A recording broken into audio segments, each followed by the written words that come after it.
Buenos días con todos, le habla el doctor José Carlos Román. Hoy día vamos a hablar sobre las vísceras del cuello, datos muy importantes que se debe tener en consideración.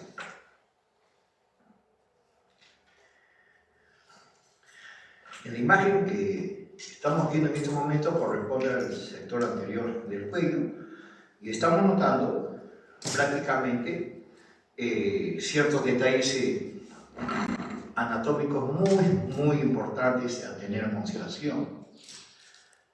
Como estamos viendo en este sector,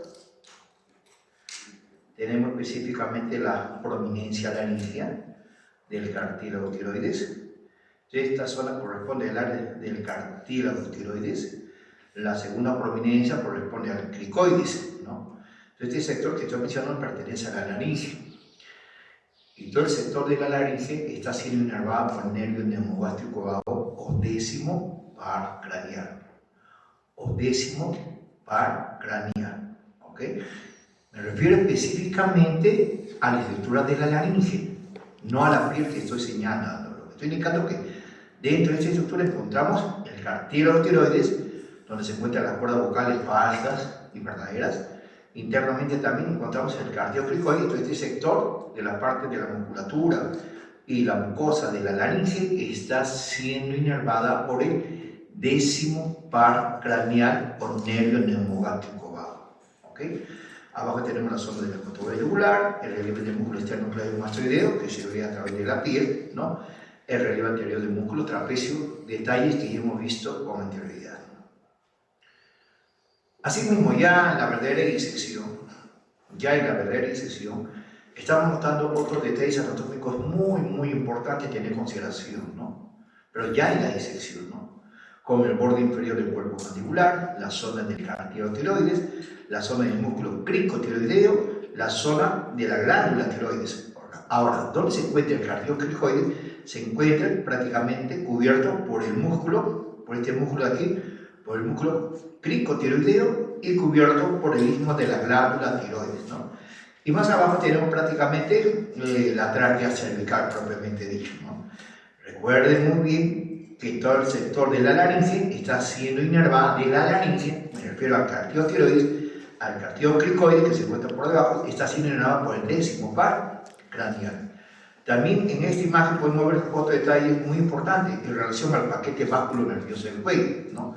La arteria carótida primitiva de este lado, ¿no? Tenemos aquí la arteria carótida primitiva que a la altura de la tercera vértebra cervical se suele dividir en arteria carótida externa y la arteria carótida interna. Esta vendría a ser la arteria carótida interna, esta vendría a ser la arteria carótida externa.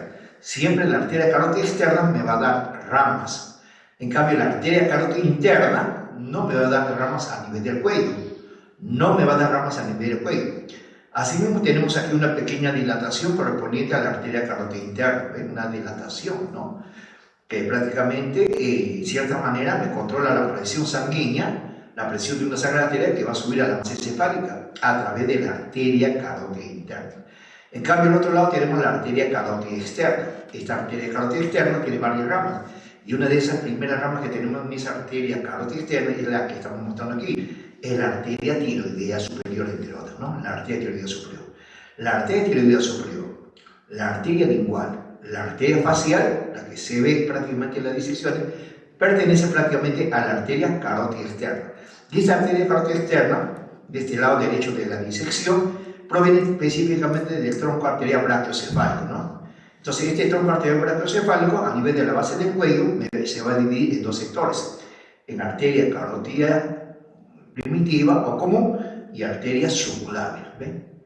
En el inicio de la arteria, subclavia, estamos viendo que es la arteria vertebral. ¿Ven? Esta ramita que estamos mostrando en este sector corresponde a la zona de la arteria vertebral, aquella arteria que pasa por todos los agujeros traversos, menos de la séptima vértebra cervical. Pero hay que recalcar ya un detalle, ya que vamos a entrar al sistema nervioso en las siguientes clases, ¿no? Que la arteria carótida interna se va a encargar de irrigar a la masa encefálica en un 70-80%. Y un 20% o un 15 o 20% de la irrigación de la masa encefálica está dada por la arteria vertebral. Arteria vertebral que se introduce a la zona endocraneal a través del agujero magno. Y la arteria carótida interna la que se introduce por el conducto carotídeo, ¿no? Que se va a desplazar, o su trayecto va a ir directamente dirigido hacia la masa encefálica. También vemos el músculo escaleno anterior, ¿ve? Este es el músculo escaleno anterior. Y vemos, como hemos mencionado, a este paquete vacuno-nervioso cuello, a la arteria carótida primitiva, al nervio neumogástrico vago. Recuerden que este nervio neumogástrico vago, a través del nervio laríngeo recurrente, se va a encargar de inervar a las cuerdas vocales, ¿no? Y toda la parte de la laringe. Pero específicamente el nervio laríngeo recurrente, que es rama de este nervio, de nervio neumogástrico vago, es una herramienta que por debajo va a subir paralelamente a la tráquea cervical y de ahí se va a introducir a la zona interna del cartílago tiroides, a inervar a las cuerdas vocales falsas y a las cuerdas vocales permanentes, ¿no? Entonces tiene una importancia netamente en relación a la inervación, no solamente de la laringe, también parte de la tráquea, ¿no? Es un detalle muy importante. Y también tenemos a la vena yugular interna, ¿no? Vena yugular interna, si la sangre sube a la masa encefálica por la arteria carótida interna, si la sangre sube a la masa encefálica por la arteria vertebral, la sangre va a bajar, pero ya de regreso, como una sangre venosa, a través de la vena yugular interna. Por eso que es un detalle muy importante tener en consideración. Más abajo tenemos el plexo braquial, ¿no? Plexo braquial, que es un nervio muy importante porque me va a dar una inervación motora y sensitiva al miembro superior, ¿sí? Al miembro superior, ¿ok? Estamos en una clase solamente de identificación para seguir nuevamente otras imágenes de disección. Por ejemplo, aquí tenemos ya una disección más abierta, varios detalles anatómicos. Repito, el tronco arterial brachiocefálico, la arteria carótida primitiva, la arteria subclavia, más arriba la arteria carótida primitiva se divide en arteria carótida externa y esta es la arteria carótida interna, ¿no? De esta arteria carótida externa, mira la arteria tiroidea superior, y podemos ver aquí la silueta de la arteria facial, ¿eh? Importante esta zona de la arteria facial. Y la arteria carótida externa va a tener dos terminales, la arteria maxilar interna, que vemos aquí en este sector, y la arteria temporal superficial, ¿no? Y la arteria temporal superficial. Nuevamente vemos al nervio neumogástrico vago, nuevamente vemos a la vena yugular interna, ¿no? Importante. Y más abajo podemos ver esta arteria, aparte de la arteria subclavia. Recuerden que la arteria subclavia de este lado proviene directamente del tronco arterial brachiocefálico, en el lado derecho. La arteria carótida primitiva, de este lado, del lado derecho, también viene del tronco arterial brachiocefálico. Hay que recalcar que el lado izquierdo, por el lado izquierdo, la arteria carótida primitiva y la arteria subclavia, y el lado izquierdo sale directamente del callado de la aorta. Del lado derecho sale del tronco arterial brachiocefálico, ¿no? Asimismo tenemos al plexo braquial, tronco primario superior, tronco primario medio, tronco primario inferior, ¿ve? Y el músculo que notamos aquí, delante del plexo braquial y delante de la arteria subclavia, es el músculo escaleno anterior. El músculo que se encuentra detrás del plexo braquial y detrás de la arteria subclavia es el músculo del escaleno medio, ¿no? Aquí, por ejemplo, tenemos también la silueta en esta disección del músculo esternocleidomastoideo que le hemos replegado hacia un sector. Recuerden que este músculo esternocleidomastoideo, junto con el músculo trapecio, están siendo inervados por el onceavo par craneal o nervio accesorio. El onceavo par craneal o nervio accesorio. ¿Ok? Continuamos. Aquí, por ejemplo, tenemos las divisiones de la arteria carótida externa. Tenemos la división de la arteria carótida externa. Por ejemplo, la arteria tiroidea superior, la arteria lingual, la arteria facial, que es una arteria larga, ¿no? Que va por la región geniana, ¿no? De la zona de la cara, ¿ve? Entonces, esta arteria que estamos mostrando es la arteria facial, ¿ve? Entonces, las tres ramas principales de la arteria carótida externa vendrían a ser la arteria tiroidea superior, la arteria lingual, que está ligeramente oculto, y la arteria facial. La arteria occipital, la auricular posterior, no la tenemos, y la arteria carótida externa tiene dos terminales, a la altura del cóndilo de la mandíbula. A la altura del cóndilo de la mandíbula, la arteria carótida externa termina en dos, en arteria maxilar interna y arteria temporal superficial. ¿Ok? Asimismo, en esta imagen de disección que se realizó aquí en la Facultad de Odontología de la Universidad de San Martín, tenemos específicamente a la glándula submandibular, ¿no? Importante esta glándula submandibular. Recuerden que todas las glándulas submandibulares reciben una inervación parasimpática. La glándula submandibular que tenemos aquí en esta imagen, como la glándula sublingual, recibe una inervación parasimpática del séptimo par craneal. Y la glándula parótida, que no lo vemos en esta imagen, recibe una inervación parasimpática del noveno par craneal, del nervio gloso faríngeo, ¿ok? Del nervio gloso faríngeo. Es un detalle muy importante. Es un detalle muy importante que se debe tener en consideración, ¿ok? Sigamos. Aquí podemos ver toda la distribución de las principales elementos vasculares del cuello, ¿no? Aquí en esta imagen tenemos la principal distribución de esos elementos vasculares principales del cuello, ¿ok? Por ejemplo, estamos viendo lo que hemos mencionado, la zona del callado de la aorta, ¿ven? Ahí tenemos la zona del callado de la aorta. Hacia el lado derecho tenemos nuestro arteria brachiocefálico, que se divide en arteria carótida primitiva de ese lado derecho y arteria subclavia, ¿ven? En cambio, hacia el lado izquierdo del callado de la aorta tenemos sale directamente la arteria carótida primitiva, sale directamente la arteria subclavia. Por eso que la arteria carótida primitiva de este lado y la arteria subclavia de este lado es de mayor grosor, ¿no? Porque la sangre sale directamente del callado de la aorta. Y el callado de la aorta, ¿de dónde sale? Directamente de la zona del ventrículo izquierdo del corazón, ¿ven? Por eso que es importante. Estamos indicando los principales elementos vasculares del cuello. Los principales elementos vasculares del cuello. Asimismo, también otro elemento muy importante en relación a la red venosa del cuello, al tronco venoso directamente del cuello, ¿no? Que tenemos en este sector. Por ejemplo, si el trayecto de la arteria es de esa manera, del callado de la aorta, tronco arteria brachiocefálica, arteria carótida primitiva de este lado y arteria subclavia de este lado derecho. En cambio, el trayecto venoso es a lo contrario. La arteria subclavia, perdón, la vena subclavia y la vena yugular interna, la vena subclavia y la vena yugular interna van a formar un tronco venoso brachiocefálico del lado derecho, que es corto, como estamos viendo aquí, es corto. La vena yugular interna y la vena subclavia van a formar el tronco venoso brachiocefálico del lado derecho, que es largo. Estamos viendo imágenes de disección realizadas en la Facultad de Odontología, en la Universidad de San Martín. La unión del tronco venoso brachiocefálico del lado derecho, que es corto, más la unión del tronco venoso brachiocefálico del lado izquierdo, que es largo, van a formar la vena cava superior. La vena cava superior. ¿Y dónde va a desembocar la vena cava superior? En la zona de la aurícula derecha. A nivel de la zona de la aurícula derecha. Por eso es un detalle muy importante. ¿Ven? ¿Ok?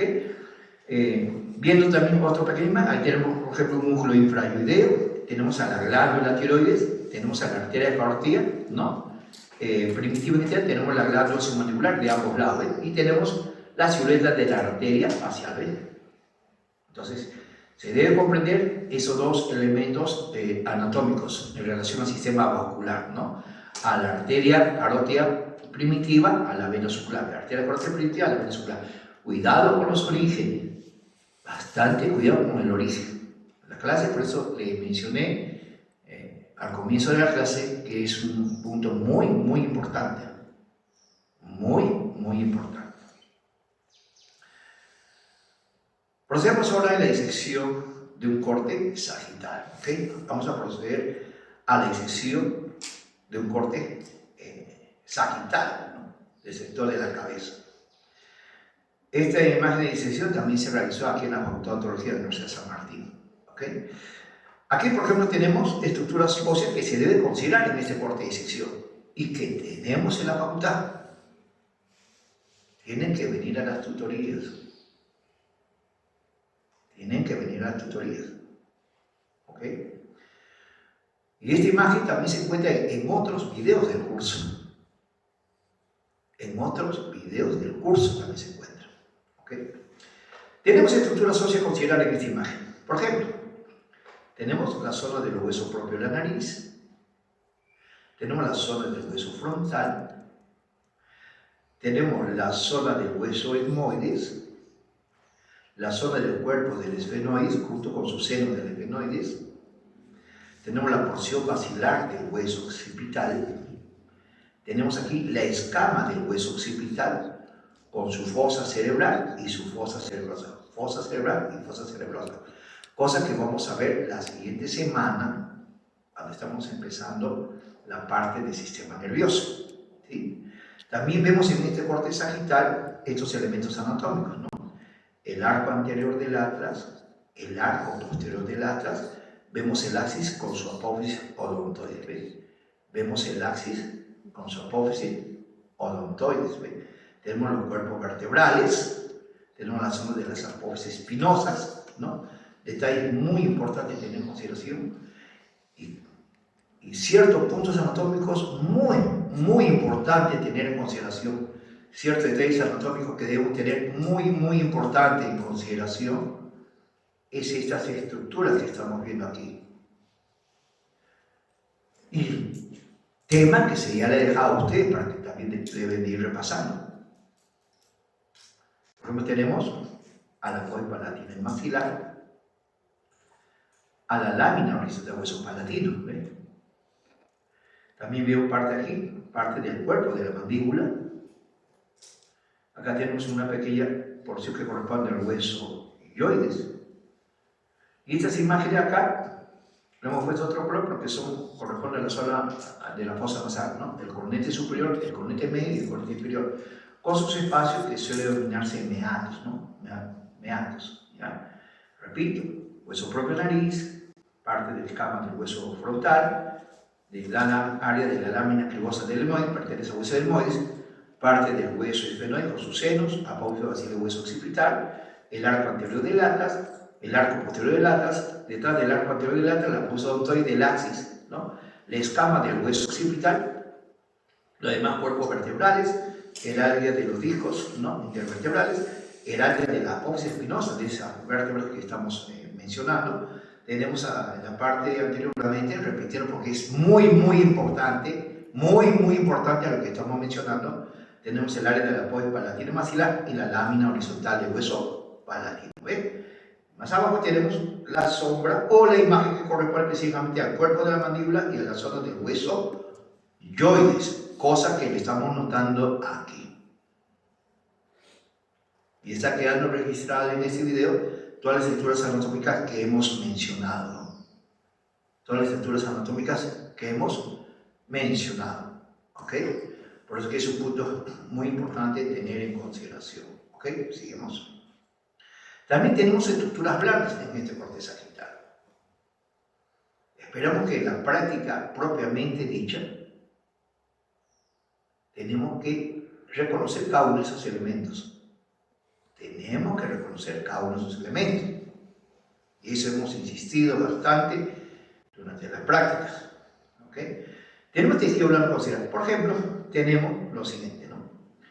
El músculo orbicular del labio superior, el músculo orbicular del labio inferior, la fibromucosa del paladar, que se encuentra sobre la apófisis palatina del maxilar, la fibromucosa del paladar, que se encuentra sobre la apófisis palatina del maxilar, la mucosa del velo del paladar, la mucosa del velo del paladar, que está en una relación a la lámina horizontal del hueso palatino, o está más cercana a ese detalle.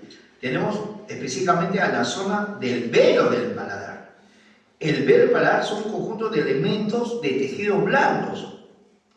Se debe diferenciar cuando uno indica mucosa del velo del paladar y se debe distinguir cuando uno refiere específicamente al velo del paladar. La mucosa del velo del paladar es cuando nosotros sentimos con la punta de la lengua, nosotros mismos hacemos ejercicio, podemos ver o podemos sentir la mucosa del velo paladar en el tercio posterior del paladar, ligeramente depresivo. Esa es la mucosa del velo paladar. Pero el velo paladar es un conjunto de elementos anatómicos muy importantes en este sector, porque aquí vamos a contener los 10 músculos del velo del paladar, 5 por cada lado.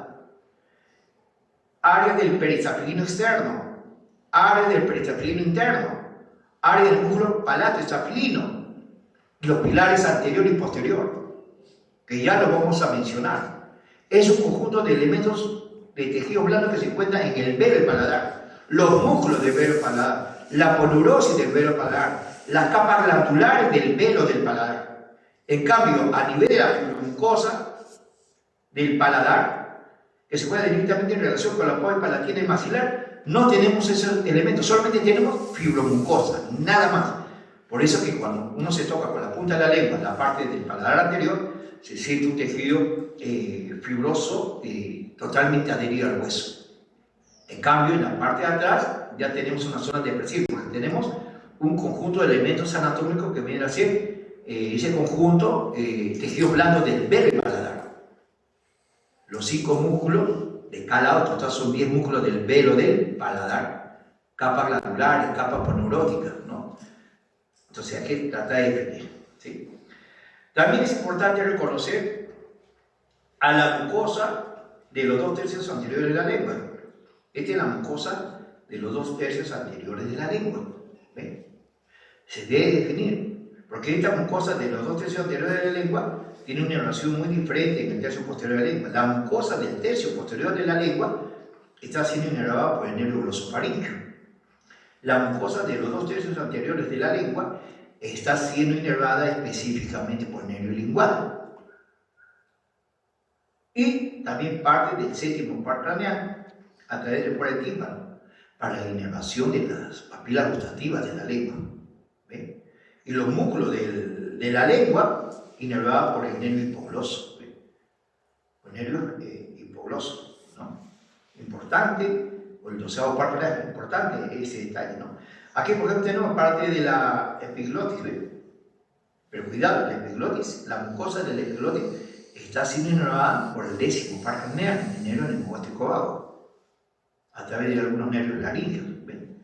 Y hacia atrás tenemos el músculo constrictor de la faringe, ¿ven? Este sector corresponde específicamente al músculo constrictor de la faringe, ¿no? Constrictor superior de la faringe, constrictor medio de la faringe, constrictor inferior de la faringe. Cuando una persona comienza a tragar un alimento correspondiente, ¿sí? Cuando una persona comienza a tragar un alimento correspondiente, estos músculos me ayudan a que pase ese bolo alimenticio al esófago. ¿Ven? Por eso su propio nombre dice músculo constrictor de la faringe. ¿Ven? Músculo constrictor de la faringe. Por eso que es un punto muy importante tener en consideración. Otro tejido blando que estamos viendo aquí es este, ¿no? El genioideo, ¿ven? De la apófisis geni hacia el yoide. Este es el yoide, ¿ven? Genioideo. Por acá abajo tenemos el músculo miloioideo, ¿no? ¿Ya? Y en la parte de atrás tenemos la zona del ligamento nucal, ¿ven? El área del ligamento nucal, que va de la protuberancia occipital externa hacia la apófisis espinosa de la séptima vértebra cervical. Pero acá solamente tenemos una parte de ese sector del ligamento nucal. Entonces, recapitulando así a grosso modo, a nivel del apófisis palatino maxilar tenemos la fibromucosa del paladar, es un tejido fibroso bien adherido hacia ese sector óseo. Hacia atrás, a la zona de la mucosa del velo del paladar, considerando a los músculos del velo del paladar, ¿no? ¿Ok? Y tenemos la mucosa de la lengua, ¿ven? La zona de la mucosa de la lengua, ¿no? Los 2 tercios anteriores diferenciados por el tercio posterior, ¿ven? Y tenemos el músculo de la lengua, gobernado por el 12º par craneal. Y abajo tenemos la zona del epiglotis. Y abajo tenemos el músculo geni, de la apófisis geni al yoide, ¿ven? El músculo geni yoideo, que forma del músculo suprayoideo. ¿Ok? Ahí está todos los detalles que hemos mencionado, ¿no? En la decisión que se debe tener en consideración, ¿no? Por ejemplo, que dice músculo de los labios superior e inferior, los músculos del paladar, ¿no? La fibromucosa y el velo del paladar y todos los detalles anatómicos que ya se ha mencionado, ¿no? Lo sacamos aquí para que quede registrado en el video y pueda ser estudiado, ¿no? Pueda ser estudiado. ¿Sí? Seguimos. En relación a los músculos de la lengua, ¿sí? En relación a los músculos de la lengua, nosotros tenemos músculos intrínsecos de la lengua. ¿Qué significan músculos intrínsecos? Son músculos que se mueven dentro de su misma posición. O sea, la lengua no se desplaza. La lengua, estando en su posición, se mueve ligeramente, o sea, ligeramente más la punta de la lengua, más que desplazar a la lengua. Son los músculos netamente, directamente, que se insertan en el mismo sector del órgano de la lengua y no se inserta en otro sitio. Esos músculos tenemos el músculo lingual superior, que estamos mostrando aquí por esta imagen, ¿no? Que está debajo de la mucosa de la lengua. El músculo lingual superior, la que está en la zona ventral de la punta de la lengua, el músculo lingual inferior. Lo que se encuentra, el músculo que se encuentra debajo del músculo lingual superior es el músculo transverso, lo que estamos viendo aquí, ligeramente más abajo. Y tenemos el músculo vertical, que no lo tenemos porque se encuentra en la zona media y se debe comprender que está en ese corte, ¿no? Entonces, cuando hablamos sobre el músculo de la lengua, hay que hablar sobre músculos intrínsecos. ¿Qué significa músculo intrínseco? Son músculos que se insertan en el mismo órgano de la lengua, no en otro sector. El lingual superior, repito, debajo de la mucosa de la lengua. El músculo transverso, que se encuentra debajo del músculo lingual superior. El músculo lingual inferior, que se encuentra en la punta de la lengua por debajo. ¿Ven? Y el otro músculo, hay un músculo en sentido vertical. Mueve la lengua en su mismo sector, no se desplaza la lengua. ¿Ok? Pero también tenemos el otro grupo de músculos, que ustedes durante la práctica ya lo hemos mencionado, ¿no? Ya lo hemos mencionado, ¿no? Los músculos extrínsecos de la lengua. ¿Qué significa músculo extrínseco de la lengua? Aquellos elementos musculares que se insertan en la lengua y en otro lugar.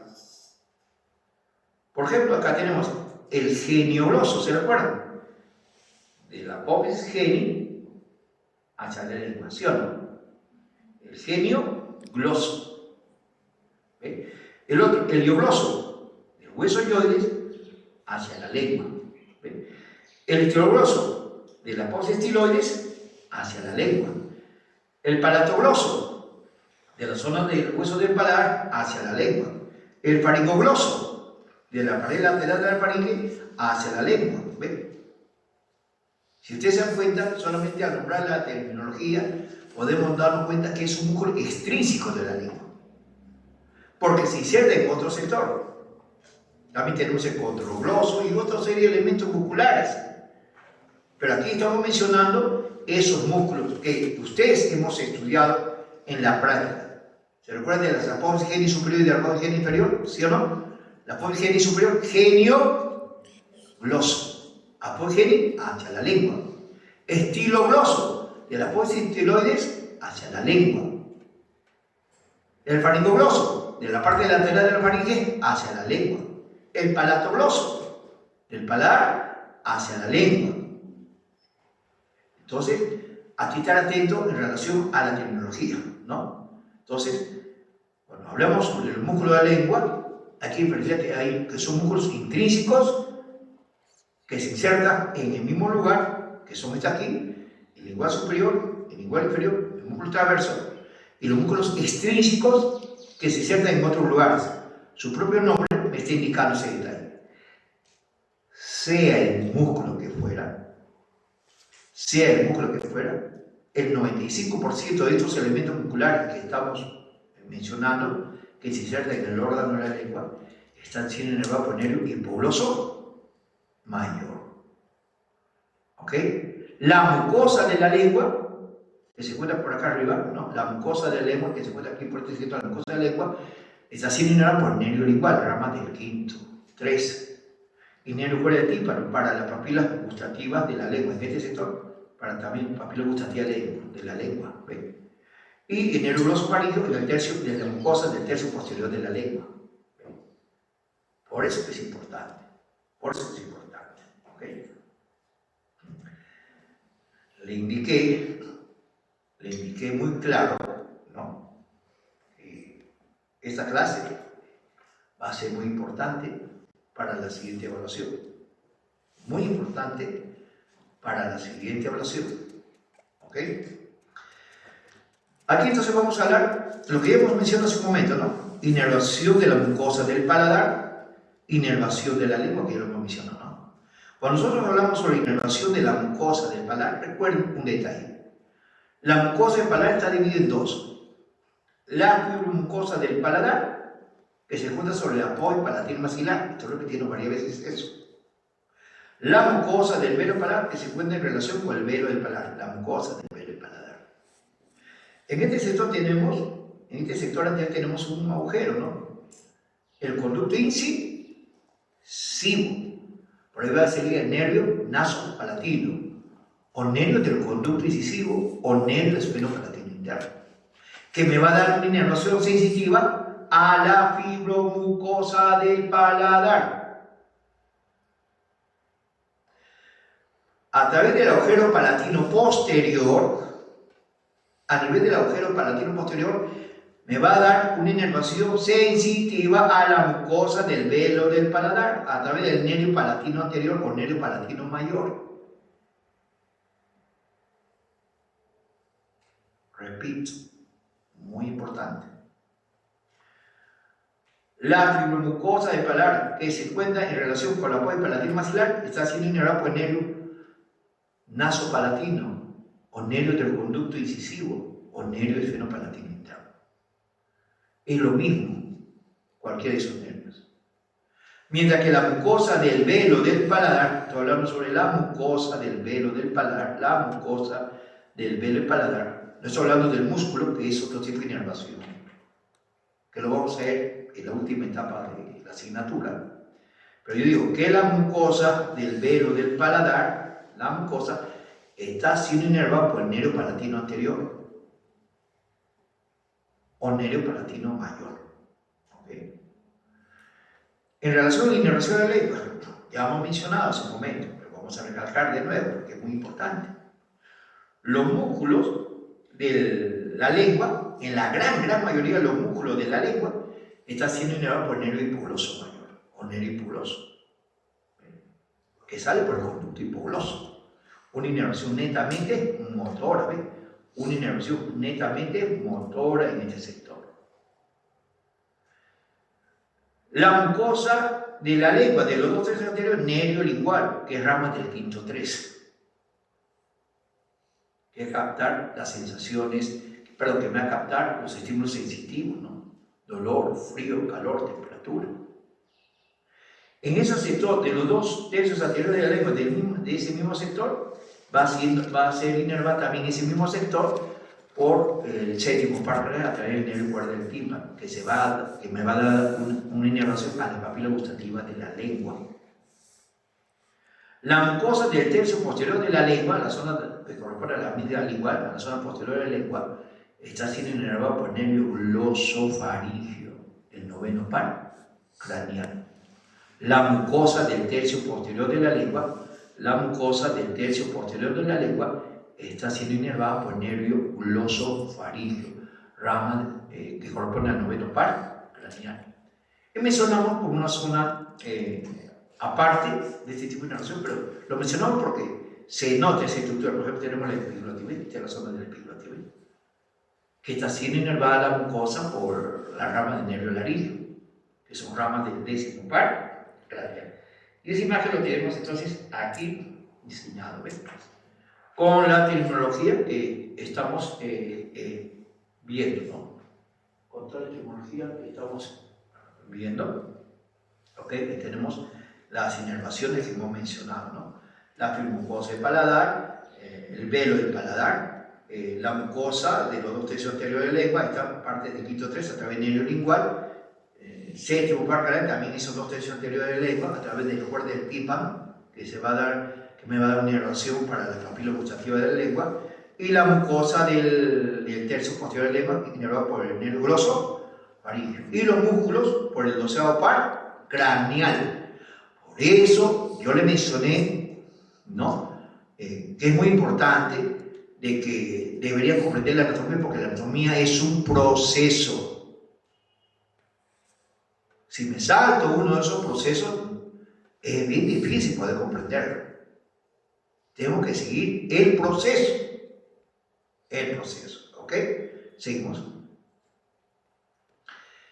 En cuestión a la irrigación de la lengua, ¿sí? En relación a la irrigación de la lengua, donde ustedes lo ven a ver en cualquier tipo de imagen fotográfico o cualquier tipo de imagen clínico, o sea, del paciente, o así como esta imagen de disección. La lengua es un órgano muy importante. ¿Por qué? Porque recibe irrigación, ¿no? Así también en la parte de la zona del paladar, recibe irrigación. Vamos a empezar mejor en orden.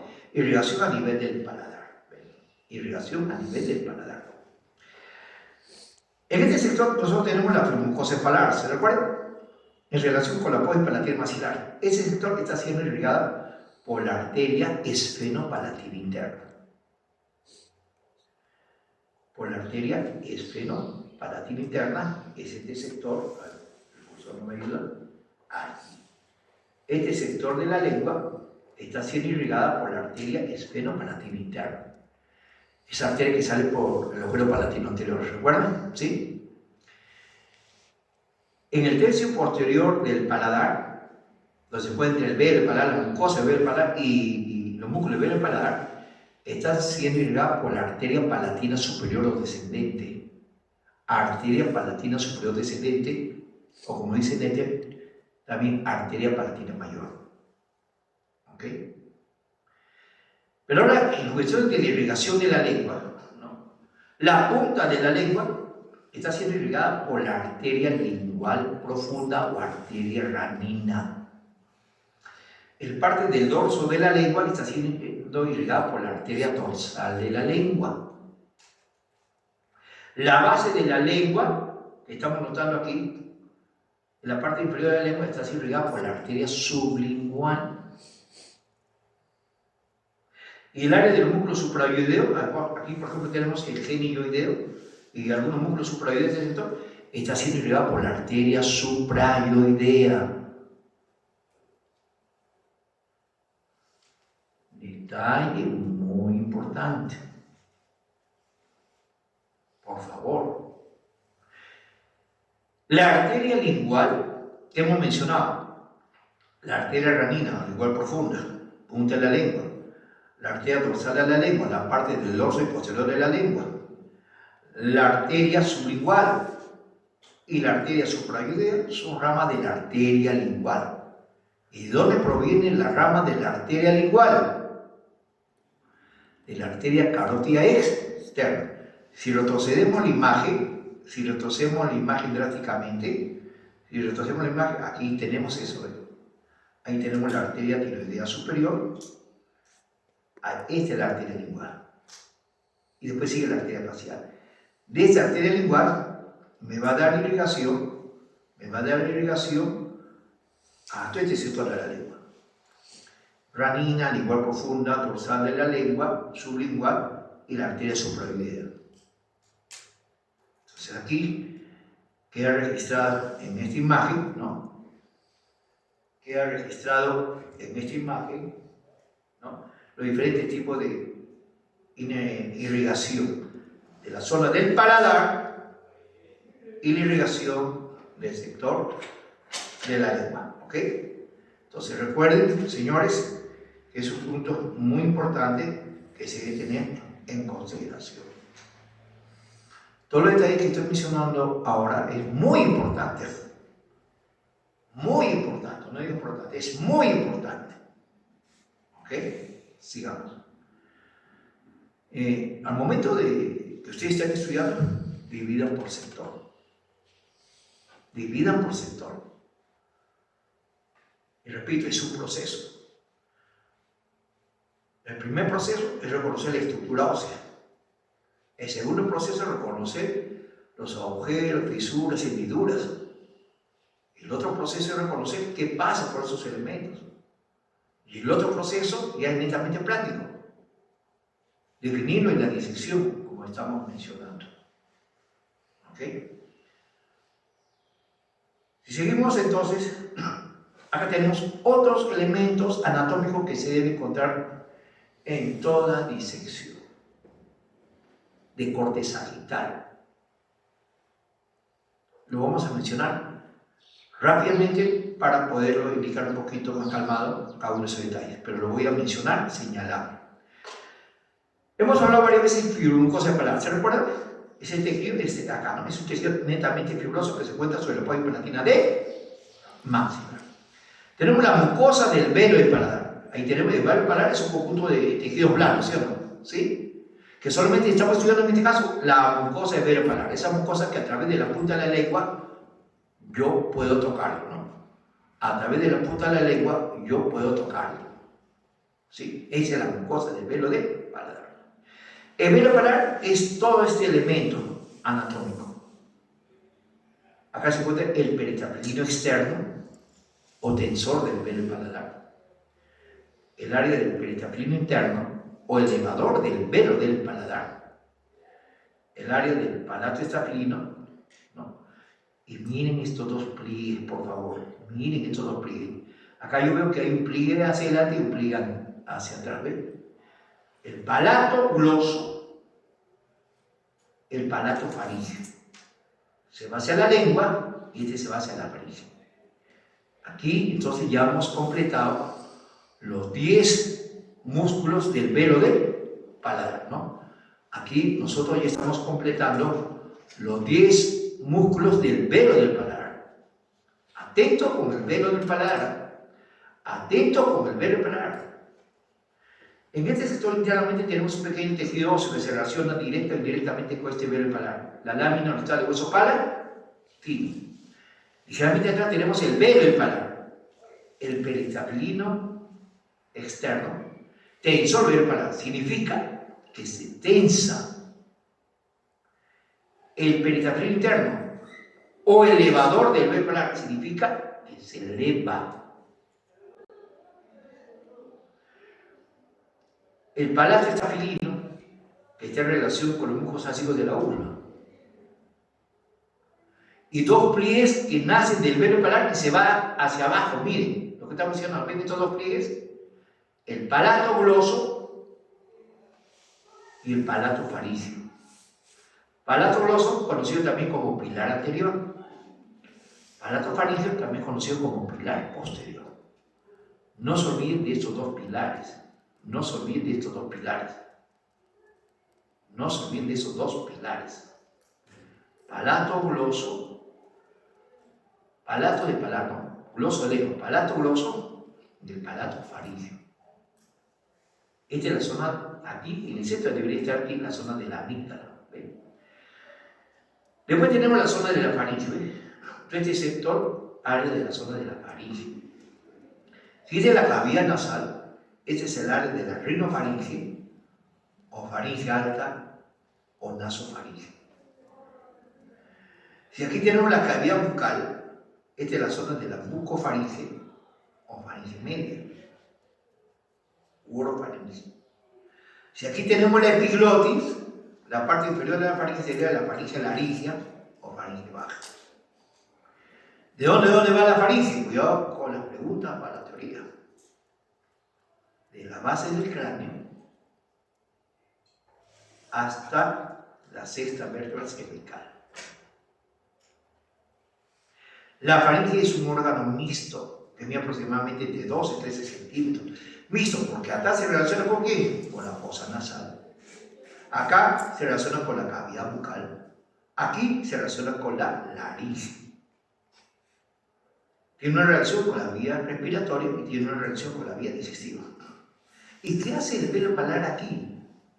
Porque cuando uno comienza a tragar el alimento, ¿se acuerdan que yo mencioné que acá se encuentra el peritrapelinio externo, tensor de velo paladar, el peritrapelinio interno me eleva el velo paladar, como una válvula me tapa, como una válvula me tapona este sector de aquí, ¿ven?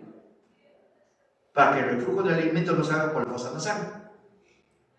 Ustedes han visto la experiencia, de repente ustedes mismos han sabido una experiencia en la cual una persona ligeramente comienza a estornudar y sale el alimento por la fosa nasal, ¿sí o no? Es porque posiblemente ha fallado eso, ¿no? Igualito la epiglotis también tiene esa función. La función que cuando uno comienza a tragar el alimento o líquido, la epiglotis me tapa la entrada de la laringe. Ahorita usted no está comiendo nada. ¿Cómo se encuentra el laringe? Perdón, ¿cómo se encuentra el epiglotis? Así como estamos mostrando aquí, elevado. Deja pasar aire al sector de la laringe. ¿Ve? Cuando estoy tragando agua o tragando un alimento, la epiglotis baja y me tapa la entrada de la laringe para que el resto del alimento vaya directamente a la zona del esófago. Por eso es importante. ¿Ya? Después tenemos la zona del anillo linfático de Waldeyer. El anillo linfático de Waldeyer, ¿no? Son tejidos tipo linfoides, ¿no? Son estructuras de seguridad del cuerpo humano, ¿no? Que luchan contra ciertos tipos de patógenos. ¿Ven? Tenemos varios tipos de anillo linfático Waldeyer: la amígdala faríngea, la amígdala tuberca, la amígdala palatina, la amígdala lingual. Repito. El anillo linfático de Waldeyer funciona más en los niños, en usted ya no, más en los niños, como un mecanismo de defensa de la vía respiratoria y de la vía digestiva, pero en la parte alta, ¿no? Repito, la amígdala faríngea, que está en la parte más elevada de la faringe, la amígdala tuberca, que esta es la trompa de Eustaquio, por si acaso, esta es la trompa de Eustaquio, hay una amígdala que se encuentra aquí. Tenemos la amígdala palatina, que ustedes sí van a ver bastante en los pacientes, ¿no? La amígdala palatina. Y después vamos a ver la otra amígdala lingual. ¿Ves? Vamos a ver aquí nosotros la zona de la amígdala lingual. Y esa amígdala tiene una función de defensa en nuestro cuerpo, ¿no? Tienen linfocitos, células blancas especiales que luchan contra los patógenos que entran por la cavidad bucal y por la zona de la fosa nasal. Pero es mucho más activo en los niños. En ustedes, ya en la persona adulta, esos tejidos del anillo linfático de Waldeyer se están degenerando, hoy están degenerados. Pero a veces, esa amígdala palatina persiste en los adultos, aquí. Pero ya no va a defender, sino frente a cualquier tipo de estímulo, lo mínimo que fuera, la garganta irritada, roja, problema de tragar saliva, esos detalles. Por eso ese anillo linfático Waldeyer es muy importante tener en consideración. El limbo de las fauces. El limbo de las fauces es un límite anatómico de la cavidad bucal propiamente hecha en relación con la faringe. Es un espacio imaginario que se tiene que tener en consideración, en la cual este sector es la cavidad bucal y atrás tenemos la zona de la laringe. Por ejemplo, ¿cuáles son los límites del limbo de las fauces? La mucosa del velo paladar hacia arriba, hacia abajo, entre el pilar anterior y el pilar posterior, abajo, entre la base de la lengua. De ese lado, si fuese del lado izquierdo, más del lado derecho, me queda como un círculo, específicamente el sector. Lo que está adelante está en relación a la cavidad bucal, lo que está atrás es el sector. Entonces, cuando yo digo limbo de la fauce, se refiere a la mucosa del velo paladar. Limbo de la fauce significa abajo, entre el pilar anterior y el pilar posterior. Limbo de la fauce es base de la lengua, ¿no? De ese lado más el otro lado, me queda como un círculo. Lo que está adelante es la cavidad bucal, lo que está atrás se relaciona con la faringe. Por eso que es muy importante. ¿Qué cosa es la vallécula? La vallécula es un espacio que se encuentra, y aquí se nota claramente, entre la amígdala lingual y la epiglotis. El espacio que se encuentra entre la amígdala lingual, estos son los 2/3 anteriores de la lengua, ¿sí o no? Cosa de los 2/3 anteriores de la lengua. Aquí está la papila caliciforme, se nota clarito, ¿ven? En este sector que es ligeramente, por decir, ligeramente deforme, pero pertenece normal a la base de la lengua, es de la zona de la amígdala lingual, que también forma parte del anillo linfático de Waldeyer. Esa zona de la amígdala lingual que estamos mostrando aquí, esta zona de la amígdala lingual, en relación a la epiglotis, me forma un espacio anatómico importante, que suele denominarse vallécula.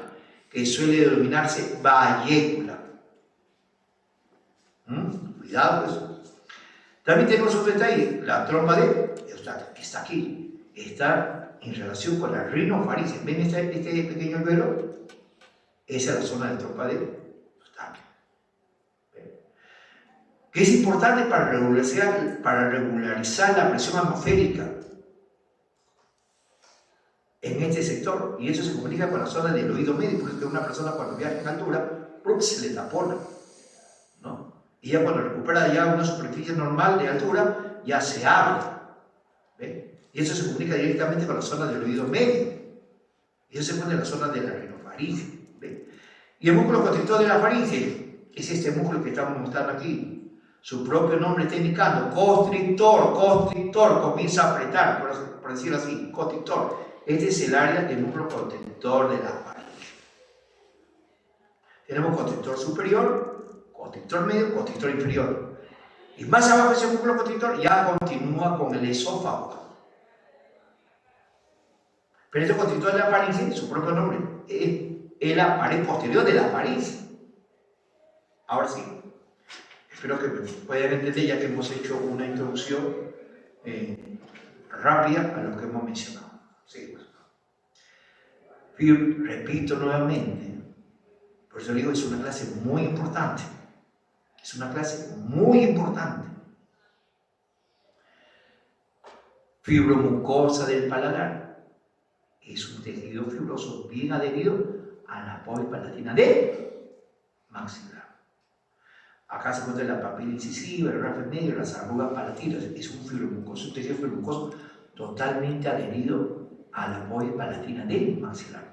Pero al momento de colocar anestesia se hace un poquito difícil, porque no hay manera de que la anestesia filtre en este sector. Hay técnicos, por eso se estudia anestesiología. El otro sector, la mucosa del velo del paladar. La mucosa del velo del paladar es el área del número 2B.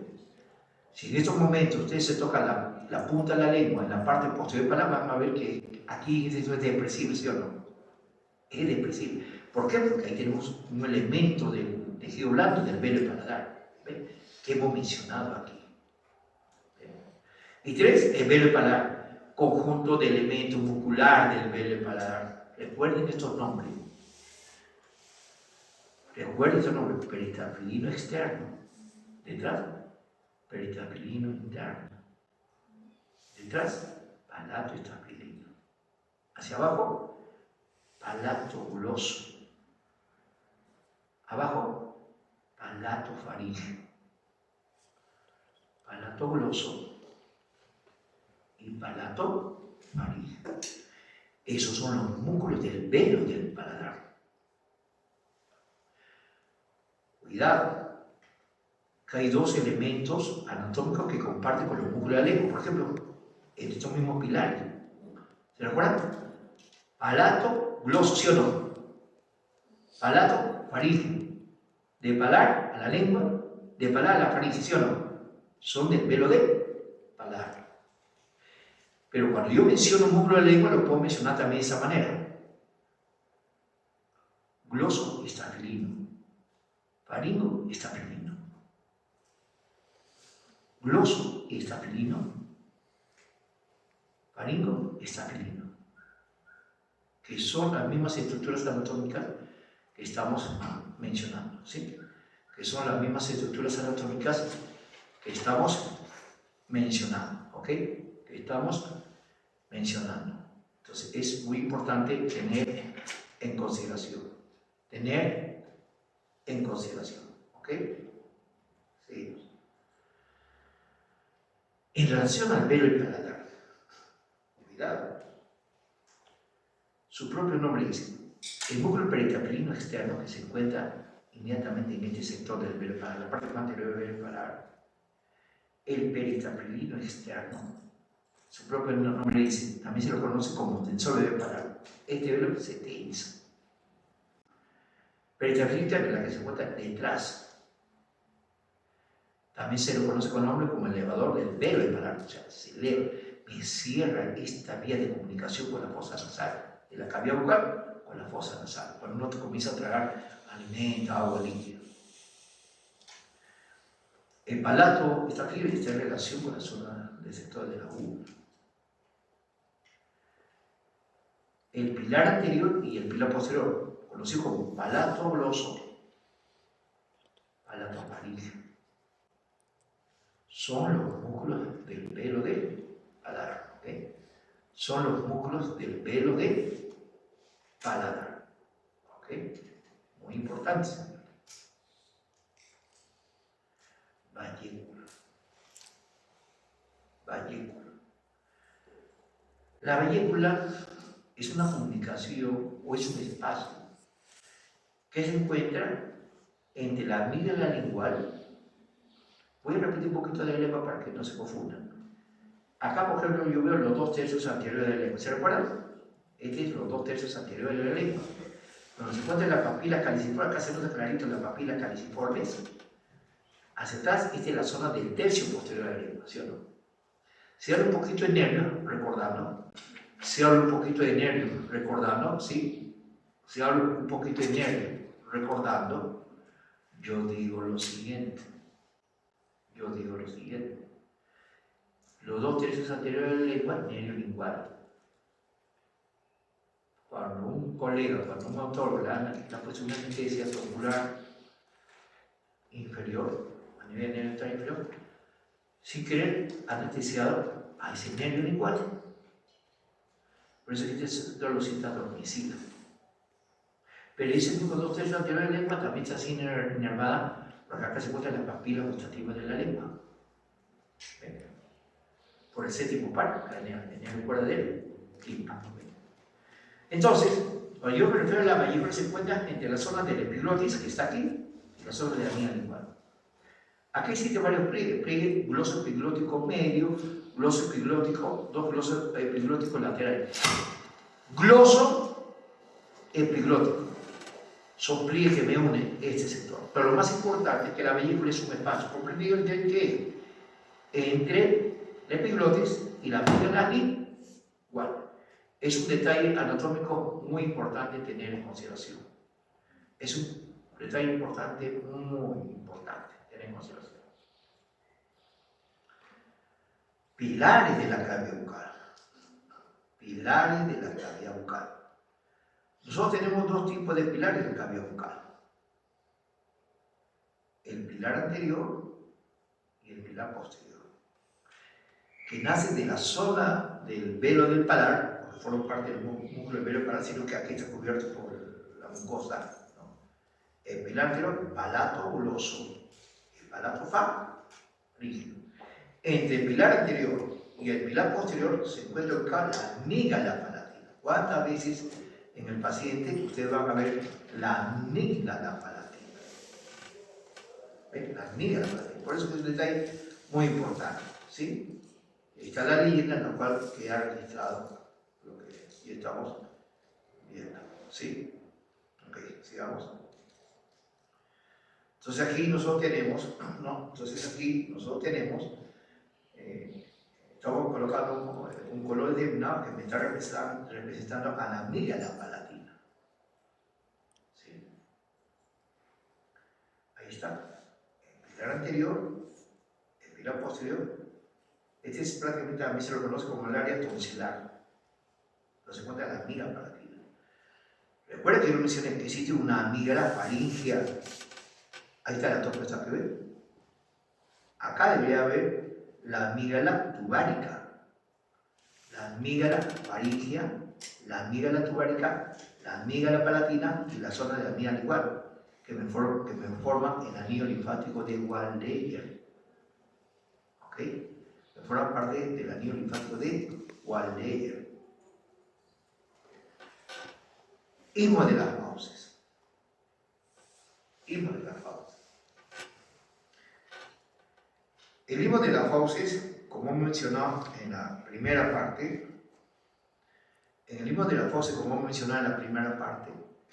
está comprendida entre la mucosa del velo del paladar, entre el pilar anterior y el pilar posterior, en la base de la lengua, y de aquí va a formar un círculo, ¿cierto? ¿Notan?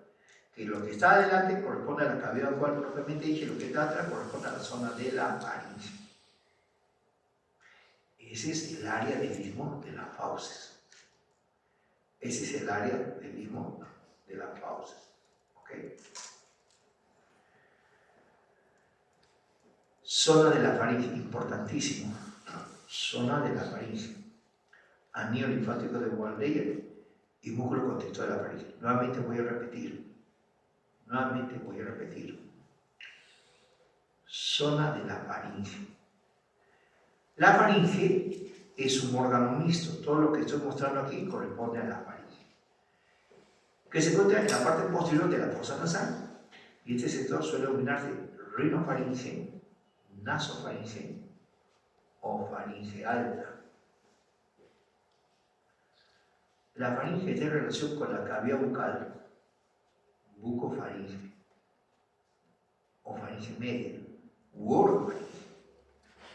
Y la faringe que tiene relación, acá el piloto invita una relación, que es en la parte de la faringe laringe.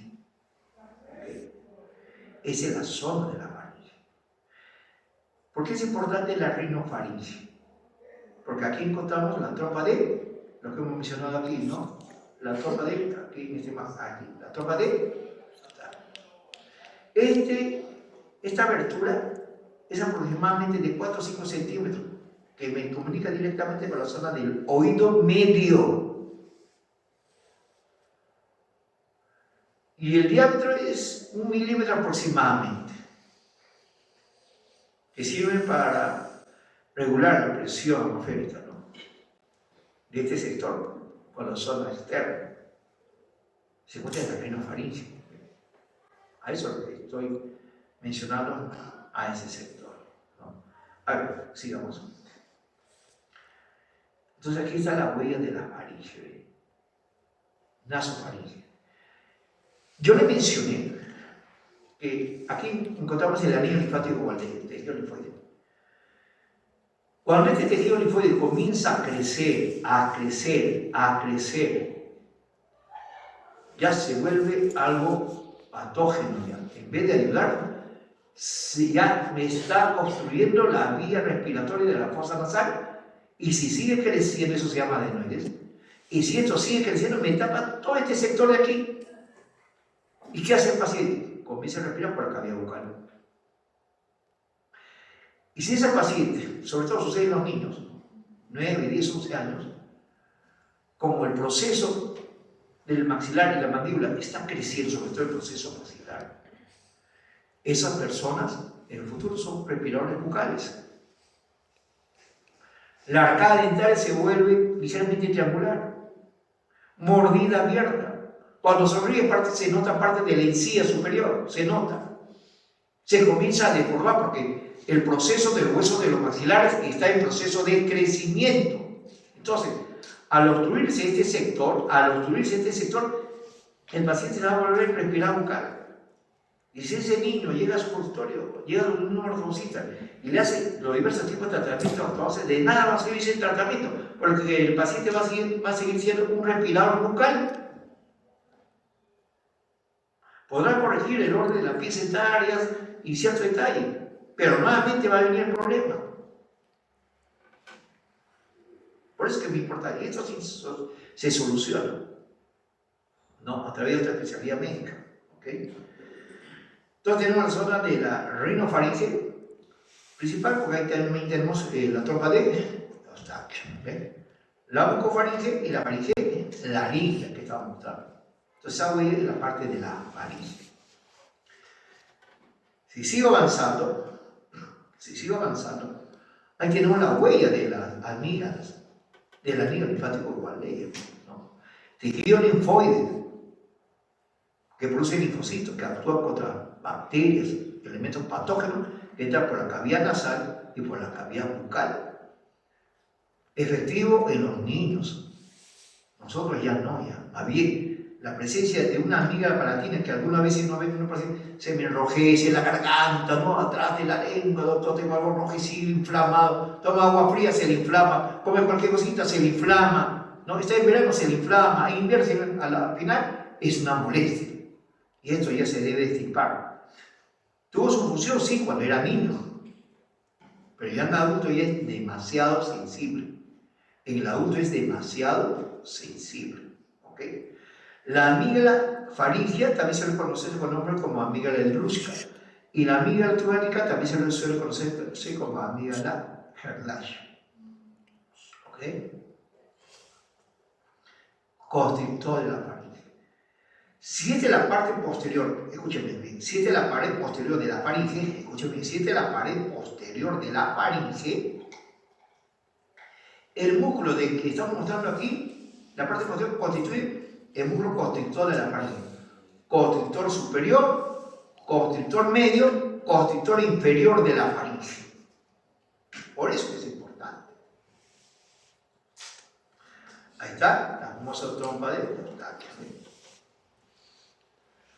Tiene un rodete tubárico en la parte superior y tiene pliegues en la zona anterior y posterior, que no lo vamos a mencionar para no crear más confusión, pero sí es importante la ubicación de esa trompa, que yo sé que se comunica con el oído medio, donde se encuentra la membrana timpánica, donde se encuentra el martillo, yunque y estribo, la zona del oído medio. Por eso es más importante. Y se encuentra en la zona de la rinofaringe. Detrás de la fosa nasal, ahí tenemos por dentro superior, medio y inferior. ¿Ves? ¿Ok? Y ahí está la característica que hemos mencionado hace un momento. ¿Ves? Para que quede registrada. Toda la característica. ¿Ok? Señores, estamos viendo disección. No estamos viendo figuras de libro. Estamos viendo disección. Realizar la facultad. Se tiene que tomar fotografía de la disección cuando se comience de inmediato para que la evidencia quede registrada y se pueda enseñar de ahí. No estamos mostrando figuritas de libro. ¿Ok? Ahí están varios pliegues que hay que mencionar. ¿Ves? El rodete tubárico. Este pliegue aquí, debajo de estos pliegues de aquí está la huella de esos músculos de parte del paladar que encontramos aquí, ¿no? El área del tensor y elevado del velo paladar pretafilino externo y pretafilino interno. Aquí en esta área. Ya. Va a quedar solamente como una situación muy importante que la trompa de disección está que se comunica con el oído medio. Entonces se encuentra en la zona de la rinofaringe. ¿Ok? Digamos. Ahí está lo que dice Nettel, acá lo estamos indicando. Esta es la imagen de Nettel.